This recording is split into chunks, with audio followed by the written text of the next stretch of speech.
खुलुमबाय स्टुडिअ दं आं किलिखां ब्रह्म मिसिं हारिनि हायुङारि आफादा एमएमके नि गायसनथाय सान फालिदों मिसिं हारिनि मोनसे गोहोगोरा हायुङारि आफादा एमएमके नि 30थि गायसनथाय सान फालिदों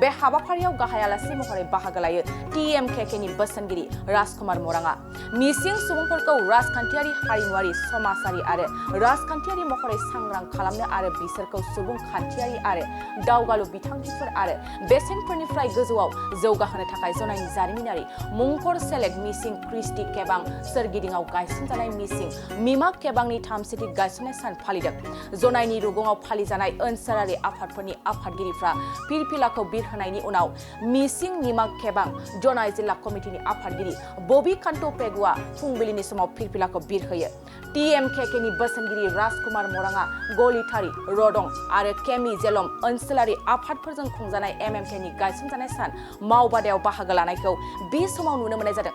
आरो बिथाङा मिसिं हारिखौ राजखान्थियारि हारिमुआरि समाजारि आरो राजखान्थियारि महरै सांग्रां खालामनो खावलायनायखौबो मिथिनो मोननाय जादों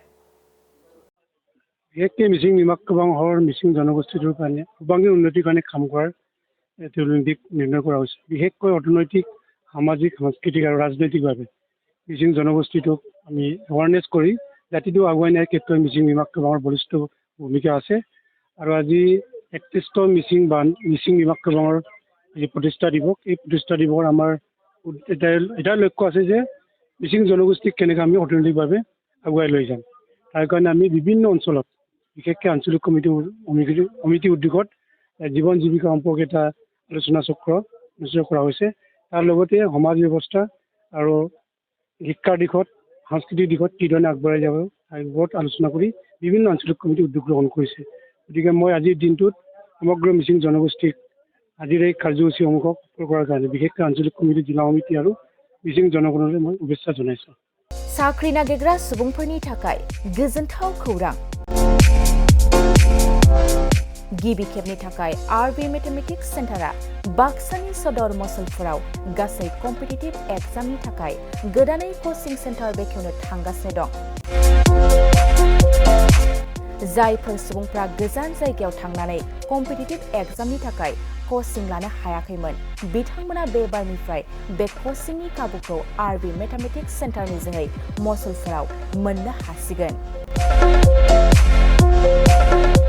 बे कोचिं सेन्टाराव बिथांमोना direct requirement 3rd and 4th grade railway SSC army GD Agniveer bank police आरो टेट आनजादफोराव जिरायनो हानाय बायदि रोंगौथि गोनां फोरोंगिरिजों फोरोंथाय होनाय जागोन